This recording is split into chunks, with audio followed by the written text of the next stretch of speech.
Can virgins get STIs? The short answer is yes. Let's dive in this video. By the way, my name is Levitia and I talk about all things sex, pleasure, intimacy, and self-care. Speaking of self-care, I have this stress pimple, so we are going to be using my ethereal resin and turmeric clay mask to heal this pimple, and also just de-stress my life would also be helpful. But until then, we're going to continue to practice self-care no matter what. Okay, so first I want to start off by asking y'all a question. I'm going to be doing this hands-free, so like I don't know where to hold my stuff. But anyways, do y'all like do stuff when you're a virgin? Because me, when I was a virgin, I was wildin'. I was sucking the D. I would have eaten the P if I would have had the opportunity. I was doing damn near everything that like I guess virgins can do without having penetrative sex. But I do remember one time I went to go visit my friend in college, and she had this friend who was of another nationality. I won't even say which one, but I want y'all to guess.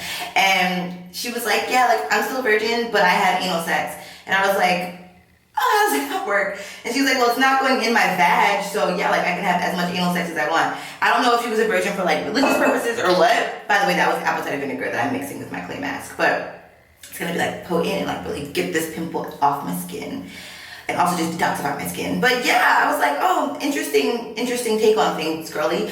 But I can't judge her. The thing about it though is that STIs are still very prevalent in all kinds of sex, right? So even if you're not participating in penetrative sex, you can be participating in oral sex, and you can even get STIs from kissing. So let's just go into the list of STIs that you can get. Also, you may be wondering what an STI is because maybe you're not familiar, but an STI is a sexually transmitted infection. So the reason why they don't really say STD anymore in the sex positive world is because not all viruses and infections are diseases or lead to diseases. So that's basically the main reason why they just kind of changed the terminology. But because sex and vulvas and pleasure and everything else is kind of complicated and confusing, we just kind of gotta ride the wave with it and learn as we go. Okay, so there are a couple of aspects we have to remember about oral sex, right? One is that you can get certain STIs by giving oral sex, and you can get certain STIs by receiving oral sex. So I'm just gonna list in general the STIs that you can get that are more common, and then the STIs that you can also get that are less frequently transmittable but are still transmittable. Okay, so the first STI that you can get from giving and receiving oral sex is chlamydia.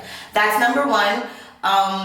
And I can go into details if y'all want, if you have any questions, but I'm just gonna give y'all like the basics right now. Now, chlamydia can be spread through your throat, your rectum, your urinary tract, and your genitals. Next on the list is gonorrhea, and that can also be an STI that is given or received. Okay, so whether you are on the receiving end of the fellatio, or if you're on the giving end, you can get gonorrhea. And same as chlamydia, you can get it in your rectum, which is also known as your anus. You can get it on your genitals, in your throat, and also on your urinary tract. Correction, I just learned that your rectum is actually not a part of your anus. It comes right before your anus and is in between your colon and your anus. The more we learn together, the more you know.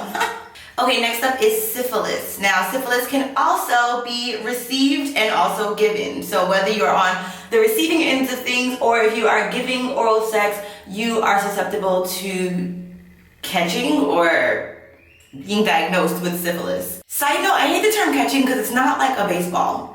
You know what I'm saying? Like, I'm not like catching an STI, but I guess it's maybe just like a lack of knowledge and like just what we say when we're talking about STIs, but I feel like we should be more conscious about it. I don't know, you tell me if it's that serious to you.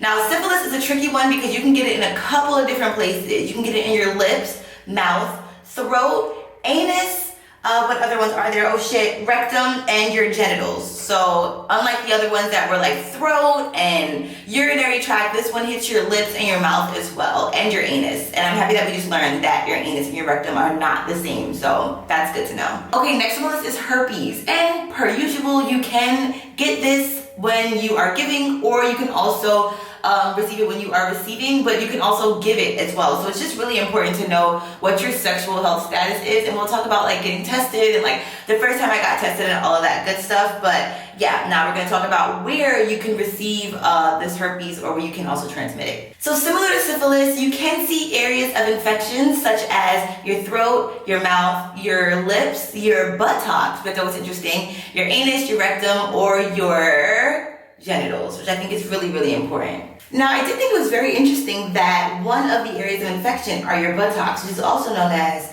your ass. your ass. All right, next on the list is HIV. Now the thing about HIV is that you can give it and receive it, or you can infect someone and become infected by it if you are giving or receiving oral sex. The thing about it is that if you receive it, they say that the chances are lower of contracting it, but when I see words like lower risk, I just think about condoms and how there's that like 1%, and that 1% does it for me. Like, it just does it for me. So I always recommend safe sex no matter what, but I just think it was important because all of these STIs, some of them are not quote unquote high risk when either giving or receiving. It really varies, but I think it's important to list all of them because you just never know, and it's important to be safe regardless. So for HIV, you can contract it and you can give it from receiving or giving oral sex. Now for HIV, the area of infection is infection of the immune system throughout your body, because HIV stands for the human immunodeficiency virus. So it's just very important to keep that knowledge. I know that that's probably one of the things that we might have actually been taught in school. I mean, I was different because I was homeschooled, so I learned a lot when it came to sex education, but I do think that in some states it is mandatory to speak on HIV prevention, but they don't talk about anything else outside of HIV in regards to safe sex.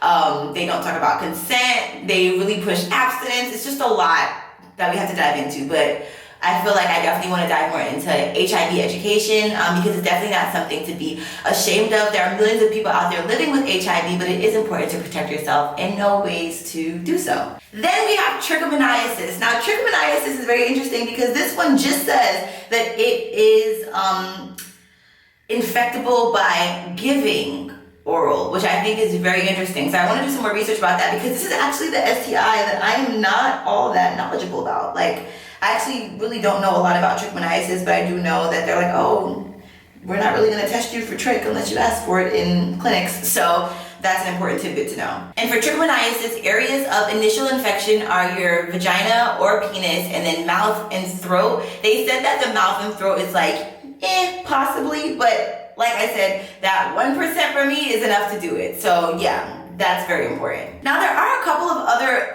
STIs like HPV. I actually just learned about thrush, which I don't think, they don't classify it as an STI, but you can get it from sex, which is like very confusing. So that's very interesting to me. But I do want to just do more research because I really don't know a lot about HPV. I also don't know a lot about hepatitis A and B. I think that there's an hepatitis C as well, but I'm not sure what that consists of. So I like to be very honest about the fact that I am educating myself with you all. We are learning together. So if anybody knows any information about this or has one of these other things that I've mentioned, then please feel free to share your experiences. If you're not comfortable sharing them in the comments, because I understand the internet can be a scary place, then you can send them to my email, theloveatiaexperience@gmail.com. But like I said in the beginning, the short answer to the question is, can virgins receive and give STIs? And the answer is yes.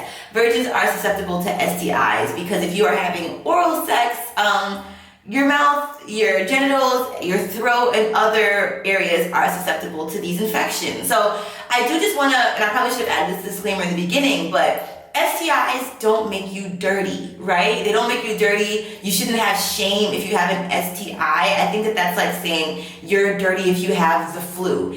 STIs are an infection that you received or gave when you were having sex with someone, or engaging in oral sex. And although in my podcast I talk about how like I don't count the people that I had oral sex with as sex, I'm really retraining my brain because like that honestly is kind of more intimate than like penetrative sex. Like your lips hurt on my stuff. So, I do think it's important to make sure that we are very educated about this because I want to remove the shame and stigma regarding all things sexuality, not just like the grandiose, oh, I want to have sex. Like, no, we should also talk about the things that can possibly come with sex as well and educate ourselves on that so that we're not walking around here scared and ignorant. So thank y'all so much for listening. I really love you so much. If you want to look like Shrek, like me, with this green mask on your face, then you can head to loveatia.com because I sell this vegan and cruelty-free mask for my sustainable self-care and self-love company. So you can head to loveatia.com. I'll put the link below. Also, I have a Patreon where I post a lot of stuff like this, and I'm able to be really much more uncensored and much more just free. So you can follow me on Patreon. I love it there, and I have so much content on there. You might be thinking like, oh, I'm broke right now. That's why I have a free tier for y'all, because I love you. I love you. All right, y'all. Doses. Take care of yourself. Stay safe. Mwah.